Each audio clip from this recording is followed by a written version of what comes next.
Maybe I should set a plan to do a digital detox. Yeah, I think start with little steps as well. I think switching your phone off for 9 hours was a bit dramatic of me. Things can be urgent, but nobody's going to die. Unless you're a doctor, then maybe keep your yeah. phone on. But like for us, nobody's going to die. Oh. Okay, so yes, I judge. I judge. She is judging you. She's judging you. Just between us. Hello and welcome to another episode of Just Between Us. My name is Juliana. And I'm Nat. And today we are going to be talking about something that I feel maybe is not so, I want to say very Singaporean, but I think it's maybe a generational thing already. So, you know how sometimes when you catch up with people you haven't met in a while and you go like, hey, how are you? How have you been recently? And then they always say, very busy lah. Yeah. Or you might be guilty of it. I know I definitely am guilty of that.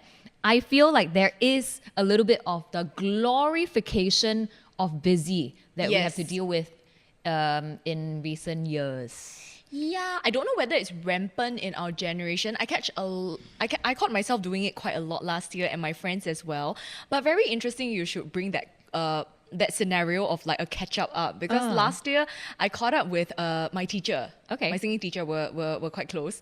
And like the moment I met her, she was like, so Nat, how have you been? But not work-wise. Tell me what book you're reading or tell me like what's the latest thing you did to like make yourself feel alive. Is she secretly a therapist? She's very in touch with her emotions. Yeah, so I was like, yo, this is so cool.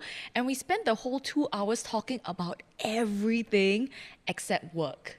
And how did that feel? Oh, I felt so good. So after that encounter with her, I started doing it with my friends as well.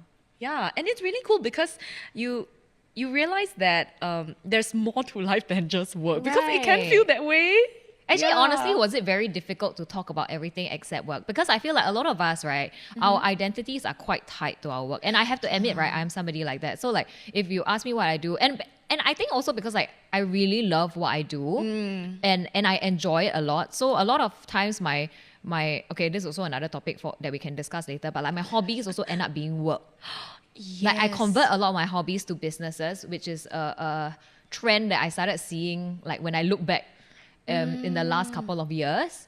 And I don't know if that becomes like there's no more line between like what is productivity and what is like toxic work culture and just the glorification of being busy. Yeah. But it wasn't difficult for you. So like when they ask you like, okay, what's your what book are you reading now? Oh, I was reading the Bridgerton series. So I just went why on are you like, so guilty about that?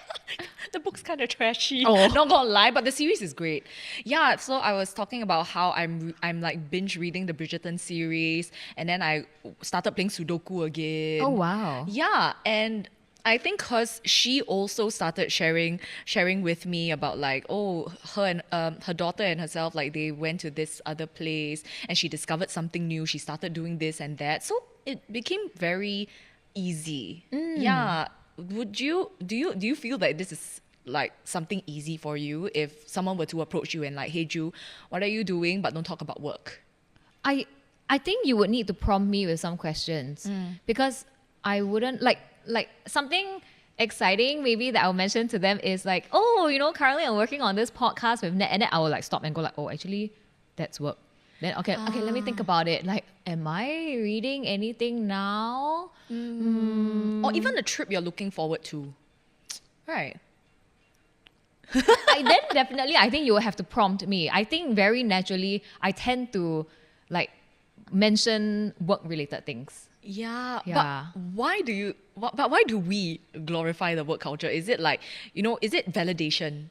Is it like, I'm doing something, so that means I'm doing good? One thing that I realize a lot of people have been saying to me the past couple of years, busy is good. Oh. Yeah. Do you get that? Yeah, I guess. Because it means that like business is good and that translates to money, means you're doing well.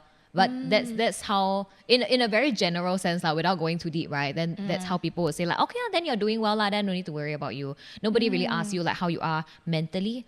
Or like they are not saying not concerned about your well-being, but maybe that just takes up too much of a conversation. It takes too long. It's not something that you can ask like in passing like that. But maybe another thing that I also want to bring up, because I feel this a lot.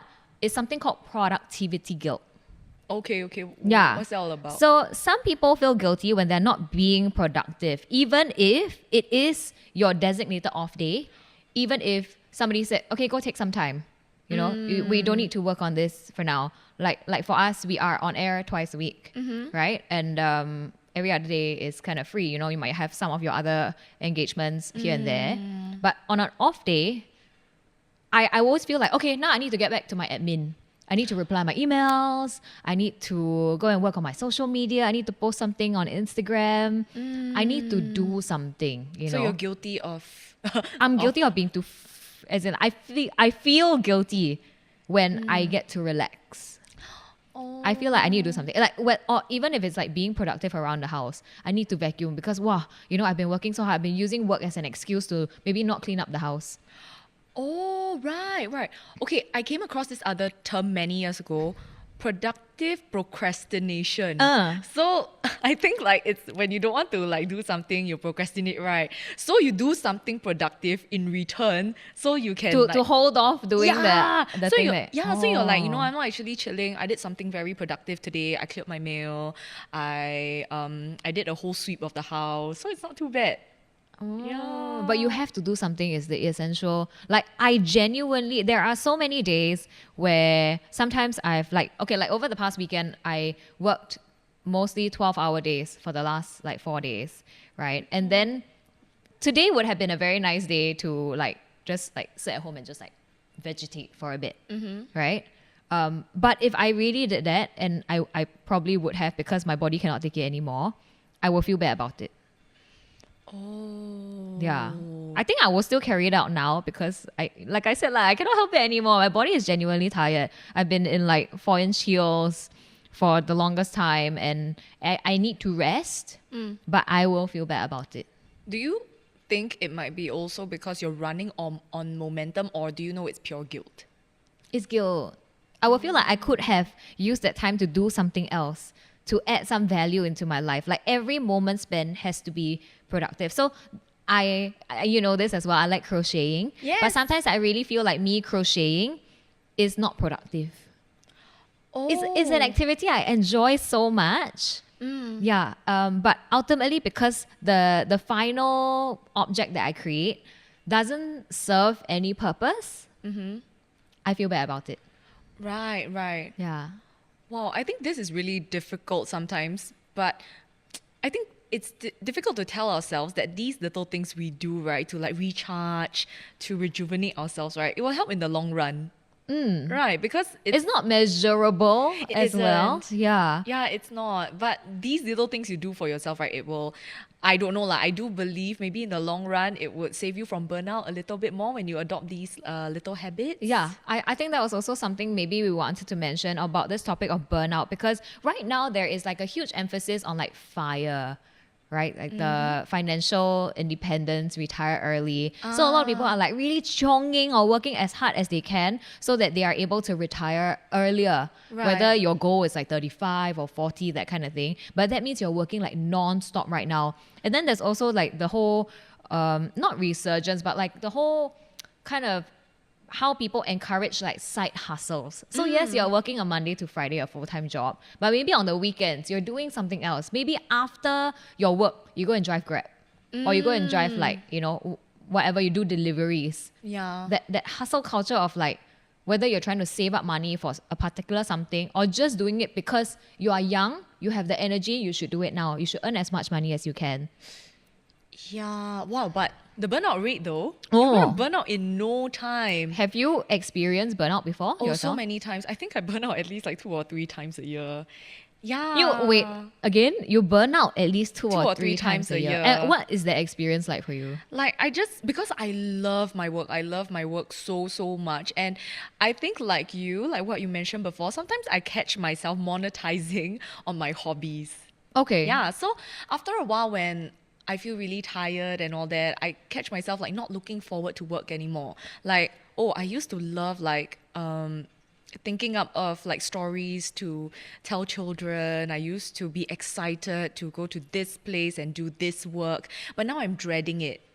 Okay. So Yeah. that is like a clear indicator to you that you are burnt out. The that you moment I have no dread. more like mental capacity, or you're not looking forward to doing something anymore. Yeah, and then I think when I start to get really short-tempered as well in that process, have you experienced that?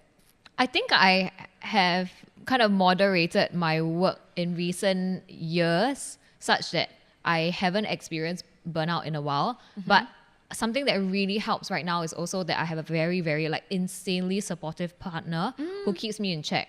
So if it gets to a point where like cannot already, then he's there to say like, okay, you need to take a break. Or like at least he's there to kind of support me and I'm not like doing this alone. But I think in the past when I was slightly younger, why did I say that? Okay, but when I was younger, We're all very young here. I was really doing a lot of things. I think it was that point where maybe a lot of the younger gen might be able to relate to this, where you're trying to figure out what you want to do. And you like doing a lot of things. Yes. Right? Like you can't choose one. You like somebody could point at me and say, no, you just pick one, you focus on that. Yeah. You know, but I can't. I really enjoyed that, right? So I was hosting, I was, doing video presenting on the side. I was running 2 businesses. I was doing markets, like craft markets. So I wanted to like sell my wares and stuff like that. So it's like 5-6 different jobs at once. Unofficially, yes. My income sources were coming from different places. I was like hired part-time at another local company. So it was a lot and it took up a lot of my hours. And a lot of it was also quite physical because I like making things. Yes. Yeah. So It's the unseen hours. it is. So like I would like, maybe work at that part-time job, go home, and then I'm like, okay, I got my 2 businesses to run now. And not like they were generating a lot of money, but I wanted to work hard at them. I wanted them to succeed. So I put in a lot of hours. And so if I was creating a product, then I would use that time to go outside of that time my parents' place, and I would start making the items. And then if I wasn't physically there to make the items, if I was outside at a cafe, I'll be like, okay, I need to work on packaging. I need to work on marketing. So you always had something to do, no Yes. matter what. Yes. I'm pretty sure as well when you were commuting, maybe you're making your to-do list, maybe you're doing something else, your hands are busy. Definitely. I'm replying emails or like maybe doing market research, like scrolling through Pinterest to see like, oh, what are some of the other like maybe similar brands doing. Yeah, it was always on, and it's like jumping from one brand to another brand to like one work to another work. Like So how frequent would your off days be? Like there's 7 days a week. don't right? have. Wow. And how long is one work day? Like let's just say you average out. Anytime when I'm not sleeping. Yeah, and I will sleep very little also. Oh. Yeah, so it was like really like non-stop. And then also you need to factor in like your self-care. I'll feel bad if I didn't go to the gym. So it was a lot. I think I was putting a lot of pressure on myself. But yeah, and like not even like necessarily I was seeing like, wow, a lot of money come in. That's why I wanted to do that. So at that point of time when you were doing so many jobs, was there like a clear goal in mind towards the end? Or after a while did the purpose start to blur and then every day just felt like Groundhog Day? No leh. I don't think, because like how do you set that target, right? Yeah. Like let's say I'm running my business, or let's say like for hosting events, like what's that target? I think ultimately now I have. So Okay. now as I am 34 this year and I have been a bit more intentional with the gigs that I'm taking and what I'm doing, I actually set a target for like what I want to achieve. So that to me was the number of gigs that I want to achieve and to host this year.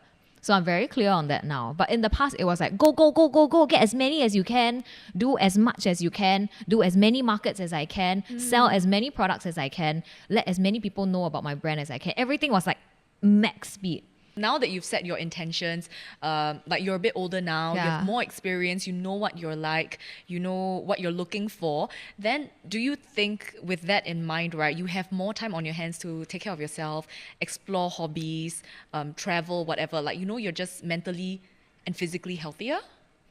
I can't really say that for sure, but I definitely haven't experienced burnt out in the last couple of years. And I don't think I'm like you said, like not just working towards like something that you don't know what you're working towards. You're not like blindly, you don't feel like every single minute has to be doing something and you don't even know what like the end point is. Yeah. And now that I'm looking back at it, a lot of the companies that I was working on don't even exist now anymore. And I don't regret those days. Everything, I have learned something from it.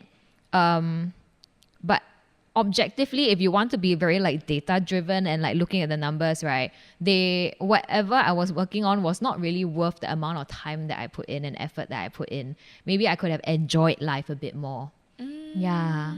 Nice words from Ju. Aiyo. But because you work so much, right? Yeah. Do you then like resent or get annoyed at people who maybe complain like, oh, no money, no matter how much I work, or I don't know, complain about anything at all? Because personally, for me, I get really annoyed when people complain about their work, but they're not doing anything to better their work life. Does that make sense? So like pure complaining. Pure complaining. And I think another thing that's quite rampant is humble bragging. Oh, Humble bragging can you about your give an work. example? Like maybe you're asking someone, how are you doing? Oh my God, please don't shoot me for this. But like, how are you doing? And they just go like, oh, I've been working. I got this gig lah. Tiring but then later I got this other gig lah, and this other gig lah, and that other thing, and I'm very tired. I've not slept in days and all that. So I think as a friend or a colleague, I'll be like, oh, so do you want to take better care of yourself? I don't know. Right. Do you sleep a little bit more? Because you're human lah. You're not a robot. But it's just like they just keep going on. It seems like they don't want to make a change. So, but that is exactly like the glorification of busy, Yeah, right? Like when exactly. they're saying it, they're actually like I'm working so hard. yeah. Right? Like I'm putting in this amount of effort and I'm working so hard, and that should be seen as like, wow, you're very hardworking. like a medal, right? Yes. Yeah. Yeah. And I don't think that should be it lah. Hustle culture is really just glorified. Like the more overworked you are, the bigger your badge. Which is strange. And then on the opposite side, Okay, so yes, I judge. I judge. she is judging you. She's I am judging lah. you. So then just now I talk about my 4 days of working. Actually, secretly she's judging me. Oh, no, it's okay. No, I actually do think that it's great when you don't have to say you work every single day. Actually, right now, when I tell people, if I do like schedule a lot of things and I realize that, oh no, I'm working 8 days in a row, I'm actually quite paiseh to say it out loud because it makes me feel that You don't know how to plan your time, is it? don't know how to plan my time, and I don't value my existence outside of work, which I personally think is very sad lah. Yeah. Yeah. I think there's a little bit more. I need to do a little bit more work to be able to say no. I cannot say no to jobs at this point of time. But I think it comes with like the situation of being like a self-employed person where, what if I say no to this job and then like for the next 3 weeks I got no jobs, and then essentially I just kind of like messed up my own plan and everything. But if you are feeling like it's getting overwhelming, then you need, or like you're working, I don't know, 20 hours in Yeah. a 24-hour day, then I think it's time to like, you also need to know and protect your own body, because if you're sick, you cannot work. Yeah. I think that was something that I also learned along the way. When you are sick, you cannot function. Yeah. And then, the old people, the old people always say, health is wealth. And you know what? They are right. No, they really are right. And I think, just now you mentioned that like, oh, when you are busy, you feel good. You feel that like, oh yes, I did book this job. So for the next 3 weeks, I have something going on. So is there a comparison game? Like, are you comparing yourself to someone else? Because I sure am sometimes. Yeah. Like, get on social media. I do feel that to some extent, social media is kind of toxic for me, because I would see what other people are doing, and then I'm like, yo, why am I not doing that? Why am I not doing as well as them? But that's the thing, right? On social media, everybody posts their best side. Exactly. Nobody wants to see you do bad. Yeah. Yeah. Yeah. I mean, I don't go up there and say like, oh, I didn't get this gig again. I'm only posting I hosted this over this weekend. And like, you only mention the good stuff. Yeah. Yeah. So you don't really know the struggles behind it. But on the flip end, I don't know if this is a way to target burnout, or this is like an extreme opposite side of things. Slow living. Okay. Yeah, have you heard of it? No. Where you're being very intentional, very conscious about how you want to spend your time. And maybe even doing stuff like detoxing from social media. Oh. Yeah. So just as like we all have our phones with us, right? And like Yes. even now I have my iPad in front of me and we use this to do our work. a lot of times I think we blur the lines between what is leisure and what is work. You are scrolling social media, you're keeping up with your friends, but it's a little bit of like, okay, work related also. Who is posting this? Should I be posting this content? What was the longest time you've gone without your phone? Oh, I don't think I have an exact marker, but if I know that I have the whole day free, what I like to do is set my phone to airplane mode. Yeah, or I switch off my phone for a whole day. And it feels really good. I remember the first few times I did it, I was really, really burnt out. So I decided, I need a day of just not checking my phone because like I'm a chronic phone checker. I will always worry, what if I'm missing a very important message? But I'm like, no, today is my off day. Why should I care? So I switched my phone off for an entire day. I think, okay, maybe not entire day. Maybe I did like 9 hours for the first time. Okay. First few hours, wow, really anxiety inducing, But after a while, I'm like, okay, I accept the fact I am not reaching out for my phone. Even my MacBook, I didn't touch as well. So I was just watching anime the whole day. And what were the feelings like? Were you happy? Did you feel? I know I'll feel like guilty.